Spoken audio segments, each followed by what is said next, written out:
The morning sun cast long shadows across the flight deck of the USS Enterprise, as Commander Wade McCluskey adjusted his flight goggles and surveyed the vast Pacific Ocean, stretching endlessly toward the horizon. It was June 3, 1942, and the American Pacific Fleet was sailing toward what would become one of the most decisive naval battles in human history. 6 months had passed since the devastating attack on Pearl Harbor, and the Imperial Japanese Navy had seemed unstoppable in its advance across the Pacific. Admiral Isoroku Yamamoto, the architect of Pearl Harbor, now set his sights on Midway Atoll, a tiny speck of coral and sand that held strategic importance far beyond its modest size. From Midway, Japanese forces could threaten Hawaii directly and force the remaining American Pacific Fleet into a decisive battle that Yamamoto believed would cripple American naval power permanently. Admiral Chester Nimitz, commander of the Pacific Fleet, understood the stakes perfectly. Intelligence reports had been filtering in for weeks, painting a picture of massive Japanese naval movement. The enemy was planning something significant, and Midway appeared to be the target. What the Japanese didn't know was that American codebreakers had cracked their naval cipher, giving Nimitz unprecedented insight into enemy intentions. Captain Joseph Rockford and his team at Station HYPO in Pearl Harbor had been working around the clock, deciphering Japanese communications with methodical precision. Their breakthrough came when they confirmed that AF and Japanese messages referred to Midway. This intelligence would prove invaluable, allowing American forces to position themselves for an ambush rather than react offensively to Japanese aggression. The Japanese plan was characteristically ambitious and complex. Operation Me called for a diversionary attack on the Aleutian Islands in Alaska, followed by the main assault on Midway. Yamamoto would deploy the largest naval armada in history, including for aircraft carriers of the elite First Air Fleet, Akagi, Kaga, Soryu, and Hiryu. These floating fortresses had spearheaded every major Japanese victory since Pearl Harbor, and their veteran pilots were considered among the finest in the world. According to historical documentation from the National Archives, the Japanese assembled over 160 ships for the Midway operation, representing the largest concentration of naval power in the Pacific War to that point. Vice Admiral Chuichi Nagumo commanded the carrier striking force with quiet confidence. His pilots had proven themselves in the attacks on Pearl Harbor, Wake Island, and the Dutch East Indies. They had sunk British battleships in the Indian Ocean and driven American forces from the Philippines. Victory at Midway seemed assured, another stepping stone toward Japanese dominance in the Pacific. Meanwhile, Admiral Raymond Spruance prepared Task Force 16 aboard the Enterprise, while Admiral Frank Fletcher commanded Task Force 17 from the Yorktown. The American fleet was outnumbered and outgunned, but they possessed the crucial advantages, superior intelligence, and the element of surprise. The stage was set for a confrontation that would determine the fate of the Pacific War and potentially alter the course of world history. Admiral Yamamoto stood on the bridge of the massive battleship Yamato, flagship of the combined fleet, as his armada cut through the dark Pacific waters toward Midway.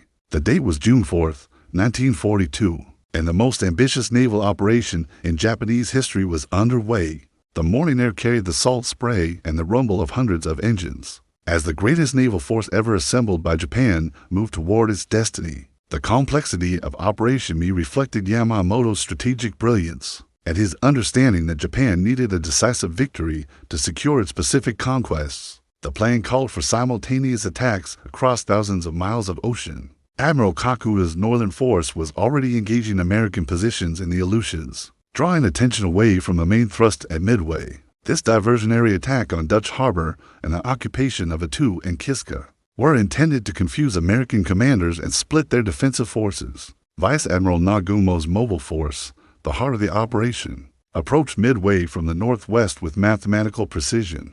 The 4 aircraft carriers sailed in formation, their decks heavy with the most advanced naval aircraft in the world. The Nakajima K torpedo bombers, Aichi Val dive bombers, and Mitsubishi Zero fighters represented the cutting edge of naval aviation technology. These same aircraft had achieved air superiority from Pearl Harbor to Ceylon, establishing Japanese dominance across the Pacific. Lieutenant Commander Mitsuo Fukuda, who had led the air attack on Pearl Harbor, now prepared his air crews for another decisive strike. The pilots gathered in their ready rooms, studying target photographs and weather reports with the quiet professionalism that had made them legendary. Many of these aviators were veterans of multiple campaigns, their experience forged in the crucible of aerial combat across half the Pacific Ocean. Captain Ryusaku Yanagimoto of the Soryu reviewed the operational timeline with his staff officers. The plan called for a pre-dawn launch of aircraft to neutralize Midway's defenses, followed by a second wave to eliminate any remaining resistance. Once the atoll was secured, Japanese forces would establish an air base from which they could threaten Hawaii and force the American Pacific Fleet into the decisive battle that Yamamoto sought. The Japanese intelligence picture, however, was incomplete. Reconnaissance flights had failed to detect the American task forces moving toward the battle area. Yamamoto and his subordinates believed they would achieve complete tactical surprise, striking Midway before American reinforcements could arrive. This assumption would prove fatally flawed, but in the pre-dawn hours of June 4th, confidence ran high throughout the Japanese fleet. Admiral Nagumo's carriers began launching aircraft at 4:30 in the morning, sending 108 planes toward Midway in the first wave. The formation included 36 Cape bombers, 36 Val dive bombers, and 36 Zero fighters. Lieutenant Joichi Tomonaga led this initial assault, his aircraft disappearing into the darkness as they flew southeast toward the unsuspecting American base. On Midway itself, radar operators detected the incoming formation at 5:20 in the morning. Air raid sirens wailed across the tiny atoll as Marine and Navy personnel scrambled to battle stations. The Japanese attack was about to begin, but unknown to Nagumo and his pilots, American carriers were already positioning themselves for a counterattack that would change the course of the war. The greatest naval battle in Pacific history was about to unfold, with consequences that would resonate far beyond the small coral atoll that gave the battle its name. The radar screen at Midway's command center showed an ominous cloud of aircraft approaching from the northwest at 5:25 on the morning of June 4th, 1942. Major Lofton Henderson, commanding Marine Fighter Squadron 111, received the alert and immediately ordered his pilots to their aircraft. The small American force on Midway was about to face the full fury of the Japanese mobile force. 25 Marine fighters rose from Midway's airstrips to intercept the incoming Japanese formation. The Americans flew a mixture of Grumman Wildcats and obsolescent Brewster Buffaloes, aircraft that were outclassed by the superior Japanese Zeros in almost every performance category. What the Marine pilots lacked in equipment, they made up for in determination and courage.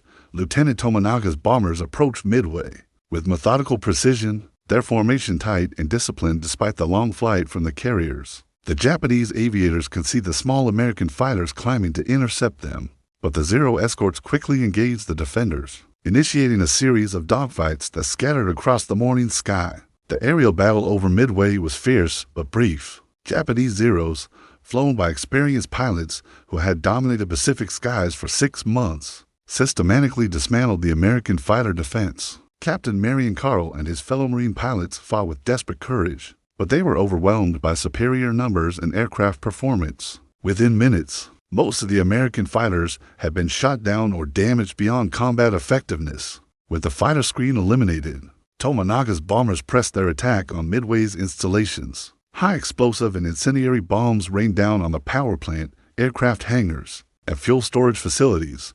Despite the devastating attack, American defenses were not completely silenced. Anti-aircraft guns continued firing throughout the raid, their crews maintaining discipline under the most extreme conditions.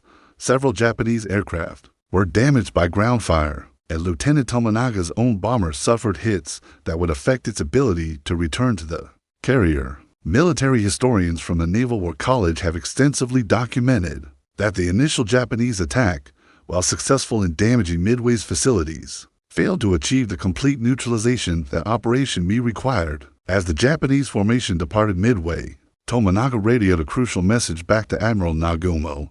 There is need for a second attack wave. This communication would have profound implications for the battle's development, as it forced Nagumo to make decisions about aircraft armament and launch schedules that would leave his carriers vulnerable at the worst possible moment. Meanwhile, American aircraft based on Midway launched their own attacks against the Japanese fleet. Army Air Force's B-26 Marauders and Navy TBF Avengers flew at low level toward the enemy carriers, followed by high-altitude B-17 Flying Fortresses. Marine dive bombers led by Major Henderson also joined the attack. though Henderson himself was shot down and killed during the approach to the Japanese fleet. These American attacks from Midway were largely unsuccessful in terms of direct damage to Japanese ships, but they served a critical strategic purpose. The constant air attacks forced Nagumo to keep his defensive fighter patrol airborne and prevented him from launching immediate strikes against the American carriers that intelligence had not yet detected. Admiral Spruance aboard the Enterprise and Admiral Fletcher on the Yorktown were using this time to position their task forces for maximum tactical advantage. The American carriers had launched search aircraft before dawn, and by 6 o'clock, pilot reports were beginning to paint a picture of the Japanese fleet's composition and location. The stage was set for the carrier versus carrier battle that would determine the outcome at Midway, and potentially the entire Pacific War. At 6:07 on the morning of June 4, 1942, Lieutenant Commander Clarence Wade McCluskey received the order that would change naval aviation history forever. Launch attack groups came to command from Admiral Raymond Spruance aboard the USS Enterprise. The American counterattack at Midway was about to begin, though none of the participants could have anticipated the dramatic turns the battle would take. The Enterprise and Hornet began launching aircraft with practiced efficiency, their flight deck crews working with the precision born of months of intensive training. Dive bomber squadrons, torpedo squadrons, and fighter escorts took off in carefully coordinated waves, forming up in the clear Pacific sky before turning northwest toward the Japanese fleet. Admiral Fletcher aboard the Yorktown held his aircraft in reserve initially, waiting for more precise intelligence about Japanese positions and intentions. This decision reflected the American tactical doctrine of maintaining flexibility and avoiding the commitment of all available forces to a single attack. Fletcher's caution would prove prescient as the battle developed. The Japanese carrier force, meanwhile, was experiencing the confusion that would ultimately doom Operation Me. Admiral Nagumo faced a series of critical decisions about aircraft armament and launch schedules. His first wave had returned from Midway requesting a second attack on the atoll, but reconnaissance reports now suggested American surface ships were in the area. Should he prepare his aircraft for another land attack or rearm them for naval combat? Nagumo's indecision proved costly, as his crews worked frantically to change armaments on aircraft, switching from land attack bombs to armor-piercing bombs suitable for naval targets. The American attack groups were approaching from multiple directions. The Japanese carriers, with their decks cluttered by aircraft, fuel lines, and ordnance, were more vulnerable than they had been at any point since the beginning of the Pacific War. Lieutenant Commander John Waldron led Torpedo Squadron 8 from the Hornet in the first American attack, flying obsolescent TBD Devastator torpedo bombers. Waldron's squadron approached the Japanese fleet at low altitude, facing the concentrated fire of every anti-aircraft gun in the enemy formation. The Japanese Zero Combat Air Patrol dove on the slow American torpedo bombers with devastating effect. The attack by Torpedo Squadron 8 became one of the most gallant and tragic episodes in naval aviation history. All 15 aircraft were shot down, with only Ensign George Gay surviving to witness the remainder of the battle from his life raft. Waldron and his men achieved no hits on Japanese ships, but their sacrifice was not in vain. The low-level torpedo attack drew Japanese fighters down to sea level, leaving the high-altitude approaches undefended. According to declassified Navy Department records, the coordinated nature of American attacks from multiple directions represented a fundamental shift in carrier aviation tactics that would influence naval warfare for decades. At precisely 10:22 in the morning, Lieutenant Commander McCluskey led his dive bombers from Enterprise into their attack dive on the Japanese carriers. The scene below was perfect from an American perspective. Japanese flight decks crowded with aircraft, fuel lines connected, and ordnance scattered across the wooden decking. The Akagi and Kaga were caught in their most vulnerable condition. Simultaneously, dive bombers from the Yorktown, led by Lieutenant Commander Maxwell Leslie, attacked the carrier Soryu. The American pilots dove through moderate anti-aircraft fire, their training and determination overcoming the desperate defensive measures employed by Japanese ships. The next few minutes would transform the Pacific War.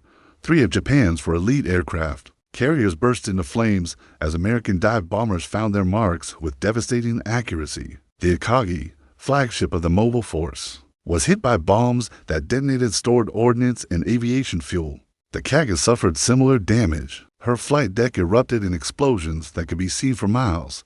The Soryu, smallest of the Japanese carriers, was engulfed in flames within minutes of the attack. Admiral Nagumo, forced to transfer his flag from the burning Akagi, watched in horror as 6 months of Japanese victories were reversed in a matter of minutes. The mobile force that had seemed invincible since Pearl Harbor was suddenly fighting for survival in the middle of the Pacific Ocean. The scene aboard the burning Japanese carriers was one of chaos and heroism, as damage control parties fought desperately to save their ships. Captain Tajiro Aoki of the Kaga directed firefighting efforts even as explosions rocked his vessel, while Captain Kikunori Kaku of the Hiryu prepared his remaining aircraft for a counterattack that would determine whether Japan could salvage anything from the disaster unfolding at Midway. The Hiryu, having escaped the initial American dive bomber attack due to her position separated from the other 3 carriers, represented Japan's last hope for victory. Captain Kaku and his air group commander,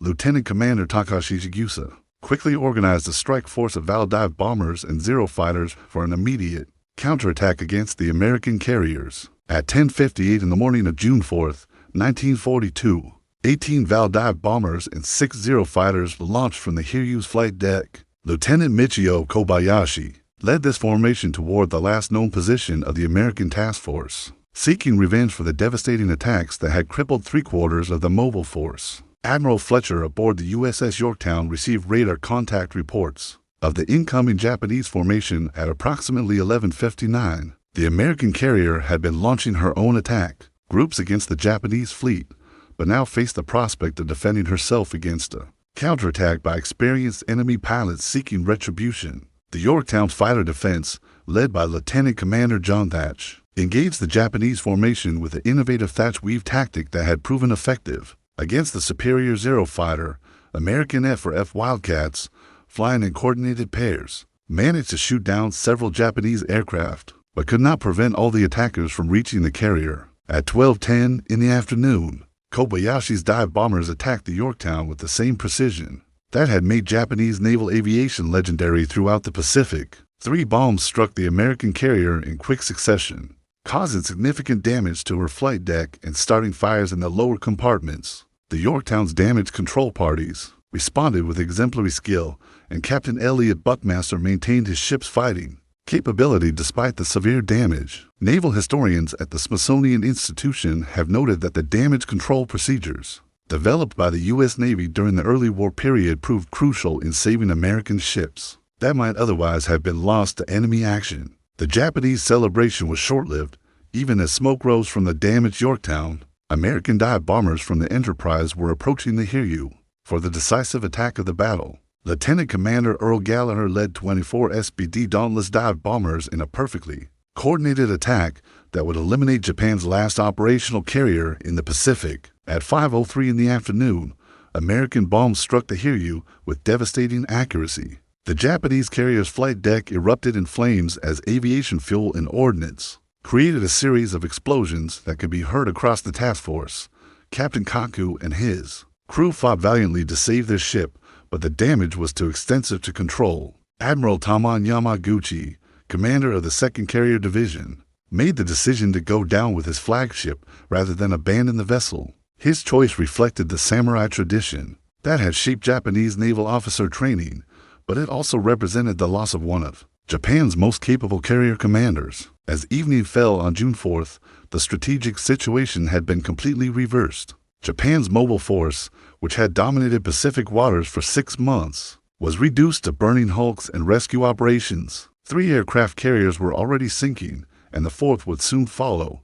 Most critically, Japan had lost the majority of her experienced carrier pilots, the irreplaceable human foundation of naval aviation supremacy. Admiral Yamamoto, aboard the battleship Yamato far to the west, received damage reports with growing disbelief. The operation that was supposed to eliminate American naval power in the Pacific had instead resulted in the destruction of Japan's own carrier striking force. For the first time since Pearl Harbor, Japanese forces were in full retreat, abandoning their objectives and seeking safety in the vastness of the Pacific Ocean. The Battle of Midway had reached its climax, but the consequences of this single day of fighting would resonate throughout the remainder of the Pacific War. The dawn of June 5, 1942, revealed the magnitude of the Japanese disaster at Midway. Across hundreds of square miles of Pacific Ocean, oil slicks and debris marked the graves of 3 of Japan's most powerful aircraft carriers. The Akagi, Kaga, and Soryu had all succumbed to the damage inflicted by American dive bombers, taking with them not only irreplaceable ships, but also the experienced pilots and aircrew, who had made Japanese naval aviation dominant since Pearl Harbor. Captain Tomio Kaku of the Hiryu faced the agonizing decision of whether to continue fighting his burning ship or order her scuttled. Throughout the night, damage control parties had worked heroically to contain the fires, but by morning it was clear that the carrier was beyond salvation. At 05:10, Kaku gave the order to abandon ship, and at 0900 hours, Japanese destroyers sent the last of the mobile forces carriers to the bottom of the Pacific. Admiral Chester Nimitz received initial battle reports at his headquarters in Pearl Harbor. With careful optimism, the preliminary accounts suggested a significant American victory, but the full scope of the triumph would not become clear until reconnaissance aircraft and returning pilots provided detailed damage assessments. When the complete picture emerged, it revealed that American forces had achieved perhaps the most decisive naval victory in the history of warfare. The human cost of the Battle of Midway reflected the intensity of the fighting and the stakes involved. Japan lost approximately 3,000 officers and men, including many of her most experienced carrier pilots. The elite First Air Fleet, which had spearheaded every major Japanese offensive since Pearl Harbor, ceased to exist as an effective fighting force. Admiral Nagumo and his surviving staff officers faced the humiliation of returning to Japan with news of catastrophic defeat. American losses, while significant, were far lighter than they might have been. The USS Yorktown, damaged in the initial Japanese counterattack, was taken under tow and seemed likely to reach Pearl Harbor for repairs. However, on June 6, the Japanese submarine I-168, commanded by Lieutenant Commander Yahachi Tanabe, torpedoed the damaged carrier and her escort destroyer USS Hammond. Both ships sank, representing the most significant American losses of the battle. According to official U.S. Navy records maintained at the Naval History and Heritage Command, American casualties totaled 307 killed and missing, a fraction of Japanese losses in the same engagement. The strategic implications of Midway extended far beyond the immediate tactical results. Japan's offensive capability in the Pacific had been crippled, forcing a fundamental shift from attack to defense. The loss of 4 aircraft carriers and their experienced aircrews meant that Japan could no longer maintain the initiative that had characterized the first 6 months of the Pacific War. Admiral Yamamoto's grand strategy lay in ruins. The combined fleet commander had gambled everything on achieving a decisive victory that would force America to negotiate a favorable peace. Instead, the Battle of Midway had demonstrated that Japanese forces were not invincible and that American industrial capacity, combined with superior intelligence and tactics, could overcome initial Japanese advantages. Emperor Hirohito received news of the defeat with characteristic restraint, but privately the loss represented a fundamental shift in his understanding of the war's trajectory. The myth of Japanese invincibility, carefully cultivated since the attack on Pearl Harbor, had been shattered in a single day of fighting over a tiny coral atoll in the middle of the Pacific Ocean. For the United States, Midway represented validation of the strategic decisions made after Pearl Harbor. The emphasis on intelligence gathering, the focus on carrier aviation, and the willingness to take calculated risks had all contributed to a victory that many military experts considered impossible given the odds facing American forces. The battle's outcome would influence every subsequent operation in the Pacific War, establishing American naval supremacy and setting the stage for the island-hopping campaign that would eventually bring Allied forces to the Japanese home islands. The tide of war in the Pacific had turned decisively at Midway, though the full implications would only become clear as the conflict continued. 6 months after the smoke cleared over Midway Atoll, the full strategic significance of the battle became apparent to military planners and political leaders on both sides of the Pacific. The engagement that Admiral Yamamoto had intended as Japan's decisive victory had instead become the turning point of the entire Pacific War, fundamentally altering the balance of power and setting the stage for ultimate Allied triumph. The immediate aftermath of the battle saw frantic efforts by both navies to rebuild and reorganize their forces. Japan faced the nearly impossible task of replacing not only 4 aircraft carriers, but also the hundreds of experienced pilots and aircrew who had perished in the engagement. The Imperial Navy's training programs, already strained by rapid wartime expansion, could not possibly produce replacements with the same level of skill and experience that had made the First Air Fleet so formidable.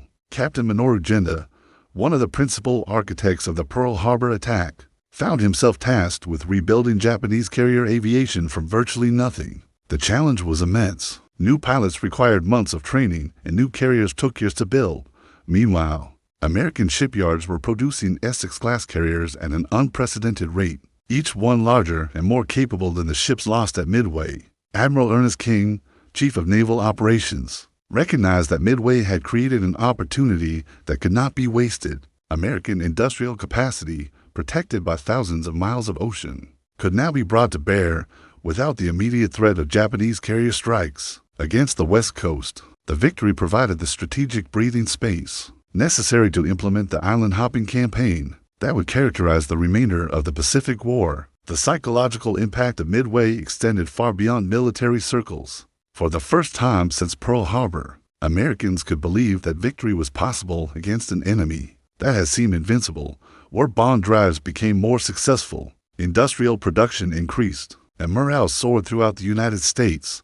The battle demonstrated that American technology, training, and determination could overcome any obstacle. In Japan, the government's attempts to conceal the magnitude of the defeat could not completely suppress the growing realization that the war was not proceeding according to plan. Families who had celebrated sons and husbands serving aboard the elite carriers began to receive the devastating news that their loved ones were missing in action. The myth of Japanese invincibility, so crucial to maintaining public support for the war, began to crack under the weight of reality. The classified documents from the MacArthur Memorial Foundation reveal that Allied intelligence services immediately recognized Midway's significance in planning subsequent Pacific operations, particularly the Guadalcanal campaign launched 2 months later. Lieutenant Commander Wade McCluskey, whose dive bomber squadron had delivered the fatal blows to the Akagi and Kaga, returned to Pearl Harbor as a hero, though he characteristically deflected praise to the men who had flown with him.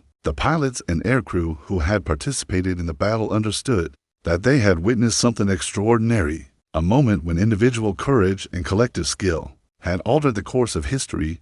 The technological lessons learned at Midway influenced aircraft design and carrier operations for the remainder of the war. American damage control procedures, proven effective in saving the Yorktown temporarily, became standard throughout the fleet. Japanese aircraft design, while maintaining some technical advantages, could no longer be produced in sufficient quantities to maintain superiority. Admiral Nimitz's post-battle analysis emphasized the crucial role of intelligence in achieving victory. The code-breaking efforts of Joseph Rockford and his team at Station HYPO had provided the decisive advantage that allowed outnumbered American forces to achieve tactical surprise despite being strategically outnumbered. This lesson would influence American military planning throughout the remainder of the conflict. The Battle of Midway established principles of naval warfare that extended well beyond World War II. The dominance of aircraft carriers over battleships, demonstrated decisively in the engagement, influenced naval construction and doctrine for decades.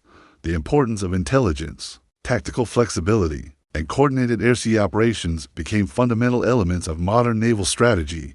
Today, 73 years after the battle, Midway stands as perhaps the finest example of how superior intelligence, tactical innovation, and individual courage can overcome seemingly impossible odds. The Coral Atoll, where so much history was made, remains a testament to the men who fought and died there, their sacrifice ensuring that the ideals of freedom and democracy would ultimately triumph in the Pacific War and beyond. The strategic impact of those 4 days in June 1942 continues to resonate in military academies, naval war colleges, and the collective memory of nations that understand the price of freedom.